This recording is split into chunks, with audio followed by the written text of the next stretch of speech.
All you need is a 3 for that large straight. Hey there, just playing a little Yahtzee. Shoot! One more try. Well, I guess I'll take it in chance. Oh, where I used that? Well, it's 0 for the Yahtzee then. You know, I like playing Yahtzee, but there's all this math you gotta worry about. And I wish there was some kind of a story, a bit more strategy. You know, I wish there was something that would combine all of this. And you know, someone else had that idea. Tom Lehman created a game called Krone and Krägen, and I'm going to talk about it this week in Board Games with Scott.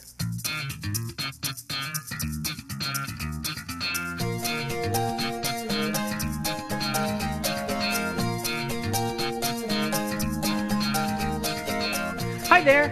Welcome to Board Games with Scott. This is a weekly video show where I take a board game each week and spend some time explaining it, lightly review it, with the goal of helping you decide if it's a game you might want to purchase. This week I'm going to be looking at a German game, Krone and Krägen. This game came out in February of 2006 and is a game that's similar to Yahtzee, but it's got a bit of a story, a bit more strategy, and you don't have to bother adding up these rows and rows of numbers.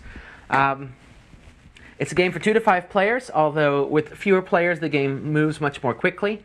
There's really not anything to help with downtime when it's not your turn.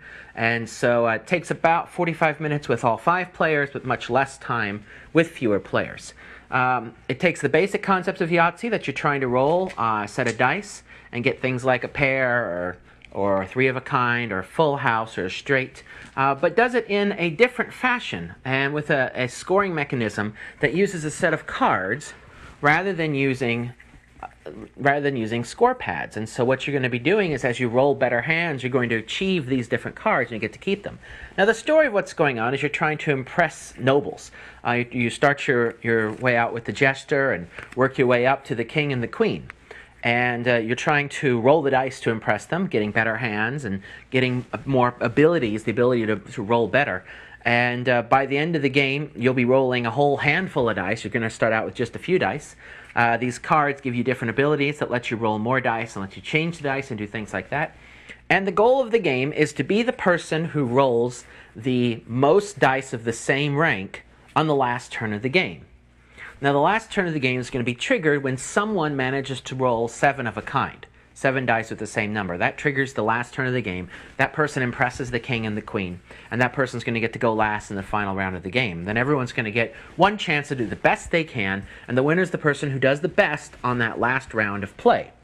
And so that's the game. So rather than adding up scores, it's who ends up working their way up the levels of difficulty of rolling these different hands. But what it really comes down to is how well you can do in that last round of play. So with that, let's open up this little box and see what comes inside. Well, the main components you get are 12 dice. These are nice heavy-duty dice. They're red and marbled dice. They look very nice. They roll nice. You might want to get a dice tray for this game because you're going to be dealing with these dice a lot. You get some handy-dandy reference cards, which if you happen to speak German, they're very lovely. If you don't, they're very useless. But John Melby on BoardGameGeek.com has created some English translation sheets, which work well in helping those of us who aren't so strong on German to play the game. You get a rule book, again in German, and again, John Melby has provided a translation for the rules on Board Game Geek. You get a little marker to indicate who is the first player, and this is actually important because the role of first player in this game shifts in a different way than what you may be used to. And then you get the meat of the game, the heart, which are these cards. Each of these cards has a nice illustration. These are really lovely cards. A nice illustration on the top. On the bottom are some symbols to indicate to you what you have to do and to earn the card, and then what that benefit that card gets you. These cards, I am impressed with Amigo. You did a great job on these cards. They're tossed around and dealt with quite a bit, so they made them very heavy duty, heavy cardboard. These cards are going to last and be good for all of the tossing around and turning and flipping that you do with them. So very, very happy with these cards. And that's pretty much it. That's all you need to have to play the game. So why don't we talk a little bit more about how the mechanics work. When you start the game, this is the setup that you have. And what you have here are all the different roles, the different people that you can impress by rolling the dice well. You're going to start here at the bottom and you're going to work your way up. Although you're free to jump and grab any roll that you qualify for, at any point in the game. But in general, you're going to start down here at the bottom. And as you get more and more dice and more abilities, you're going to work your way up until up here at the top, you get to the king and the queen. Now, the number of cards of each type are limited, and it's based upon the number of players. So with more players, there'll be more cards of each type, but there's never going to be enough cards for everyone to get a roll. With the one exception of the starting roll down here, with this jester, and the jester is actually the only double-sided card, as there's a roll on the other side. You can have as many of these as you want, but of all of these guys, you can only have one of any specific card. So what's going to happen in the game is different players are going to end up building up different strategies based upon the roles that they pick. Or they may be forced to go down different paths based upon what other people take, and there's no more of that choice. The way the game works is on your turn, you're going to start with 3 dice. You're going to roll your 3 dice, and of those 3 dice, you must fix 1 die. And say, all right, that die is going to remain a 2. And then you can re-roll the other 2.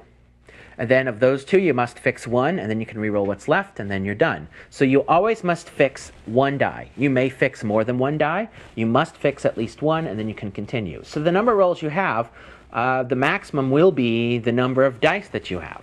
You're going to start with 3, but there are cards you'll get very quickly that will give you more dice in your dice pool.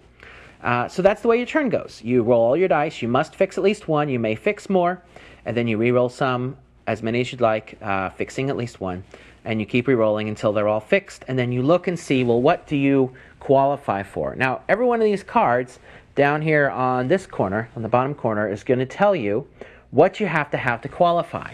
Now, the jester down here, it's kind of the booby prize. It says 0+, which means if you roll a total of 0 or more on your dice, you get the card. Congratulations! So this card is basically the, well, sorry, you didn't roll anything else. Here, you can have a jester. On the other side of the jester is the charlatan card, and it also has a 0+ ability, but also the symbol of the jester, meaning once you've gotten the jester card, if you roll that 0+ again, i.e. you don't get anything else, you can choose to flip it over and get its ability. And then the next time you do badly, you can take another jester card and so on. But it's a nice feature in that you never feel you're going away empty-handed. You're always going to get something out of it. But most likely you're going to get one of these other rolls. Now, this is basically a race game. It's a race to see who can roll the 7 of a kind first. And that's your goal. So whenever you pick, you're always going to want to think, how does it get me closer to rolling more dice of the same kind?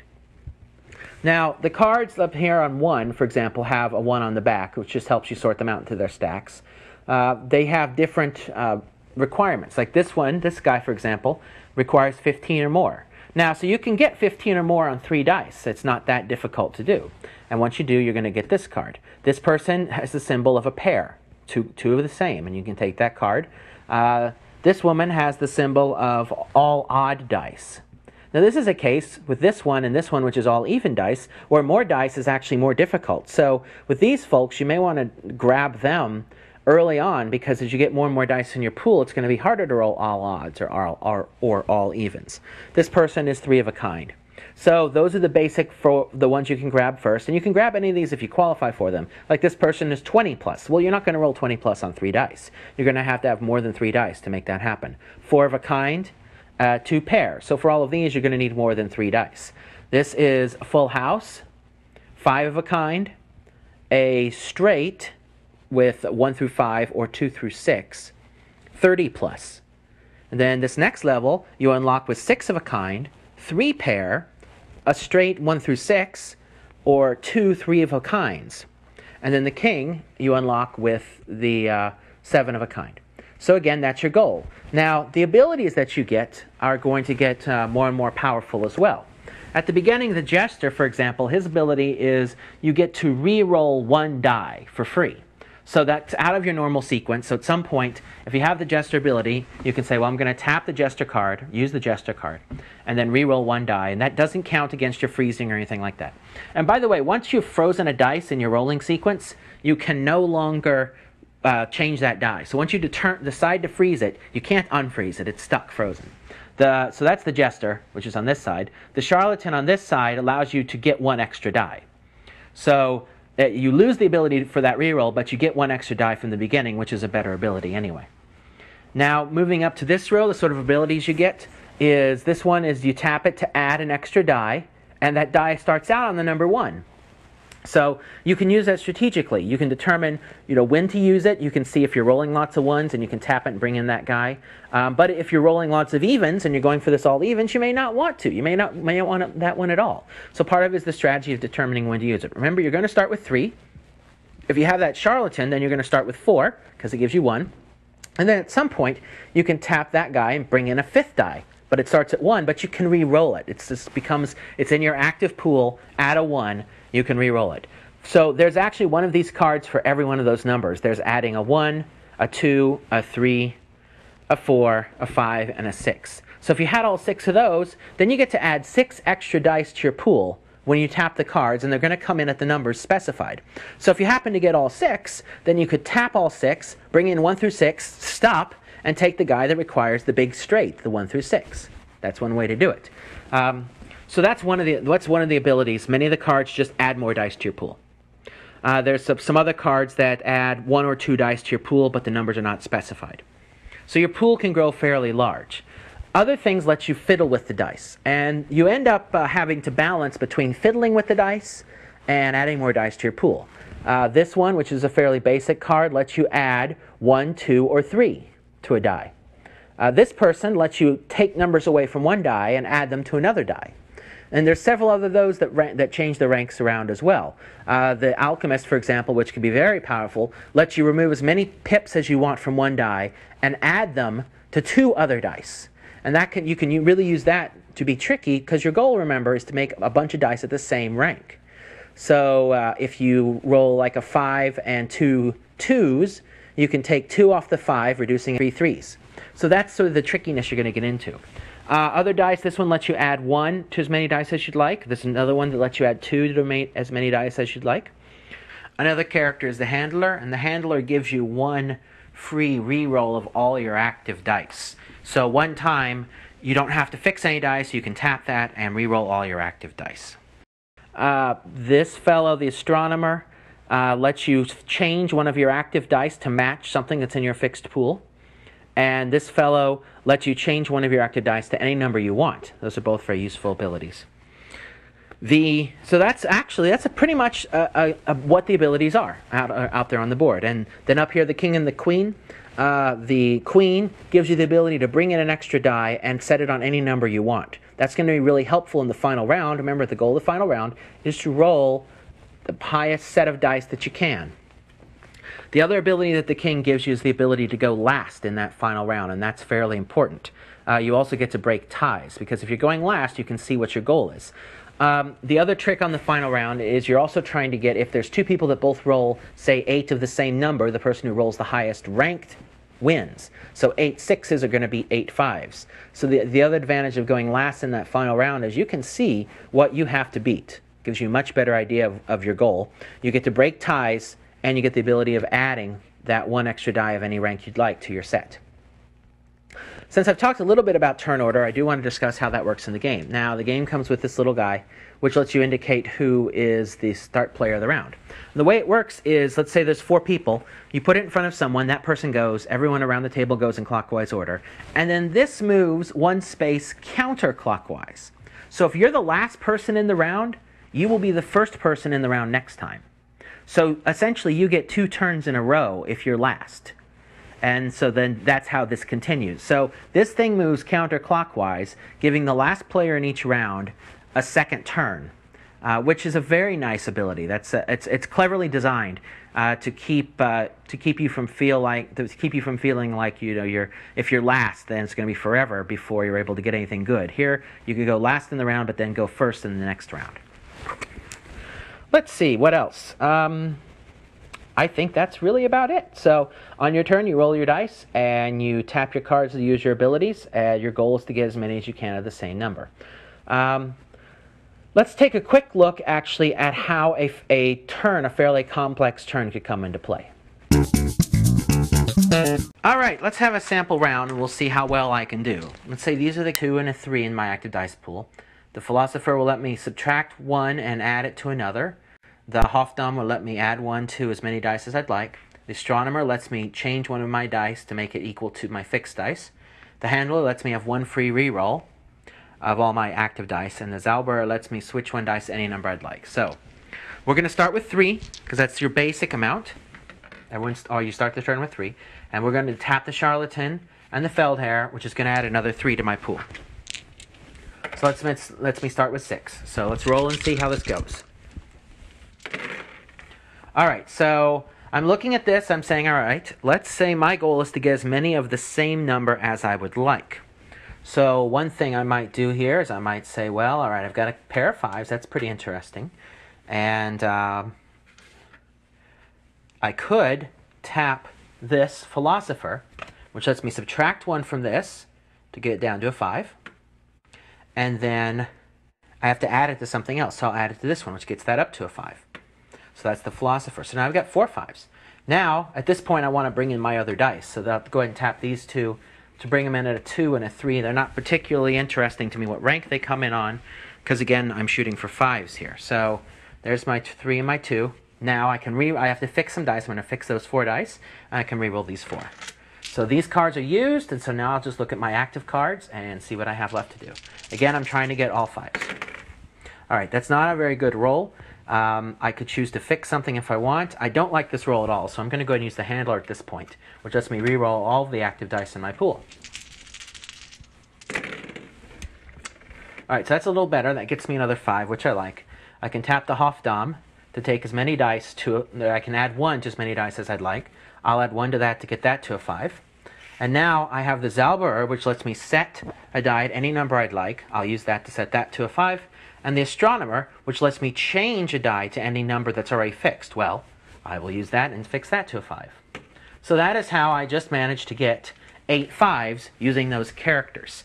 And this is how the game works. So it's all about being tricky, using your abilities at the right moment, and attempting to get as many dice showing the same number as you can.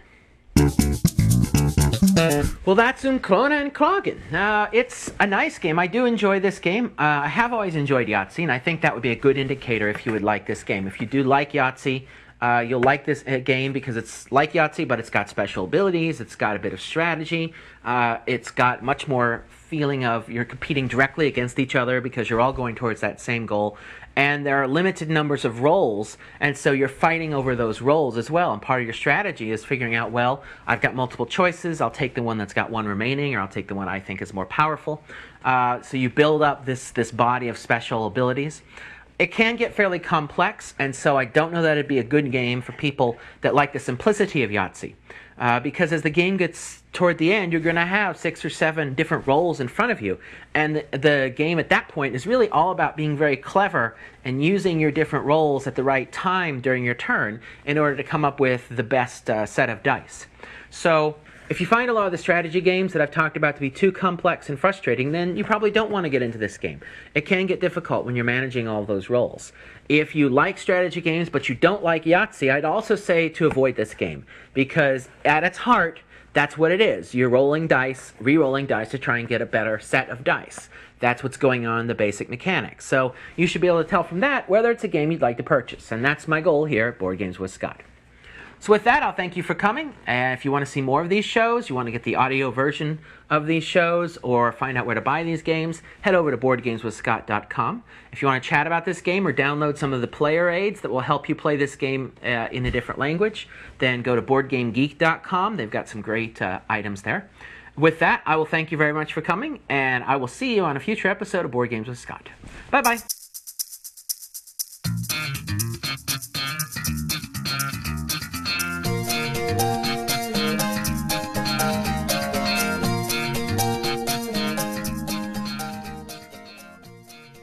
So, this card, I can tap it to take a pip from one die and add it to another die. So if I want to do that, I could make both of these a 2. So I'll be adding 1 to the 1 to make it a 2, and I'll be taking 1 away from the 3 to make it a 2. Huh? Wait a minute. There's no 2 on this die. That actually happened during play. This is a die that I got with the game. It has 2 3s, and it has 2 5s. And a 1 and a 6. It has no 4 and no 2. And if you look, I guess what happened is there was a misstamp. If that middle 1 was not there on either one of those, that'd be a normal 2 and that'd be a normal 4. But as it is, I have a very bizarre little die here. So anyway, watch your dice. That's the warning.